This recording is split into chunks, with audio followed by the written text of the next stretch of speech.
أعوذ بالله من الشيطان الرجيم بسم الله الرحمن الرحيم ولن ترضى عنك اليهود ولا النصارى حتى تتبع ملتهم قل إن هدى الله هو الهدى ولئن اتبعت أهواءهم بعد الذي جاءك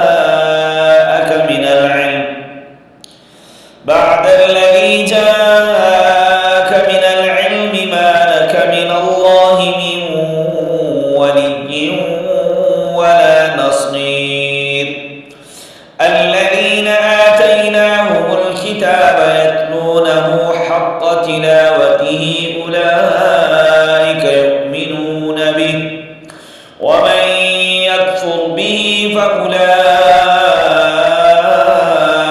هم الخاسرون يا بني إسرائيل اذكروا نعمتي التي أنعمت عليكم وأني فضلتكم على العالمين واتقوا يوما لا تجزي نفس عن نفس شيئا ولا يقبل منها عدل ولا تنفعها شفاعة ولا هم ينصرون وإذ ابتلى إبراهيم ربه بكلمات فأتمهن قال إني جاعلك للناس إماما قال ومن ذريتي قال لا ينال عهد الظالمين وإذ جعلنا البيت مثابة للناس وأمنا واتخذوا من مقام إبراهيم مصلى وعهدنا إلى إبراهيم وإسماعيل أن طهرا بيتي للطائفين والعاكفين والركع السجود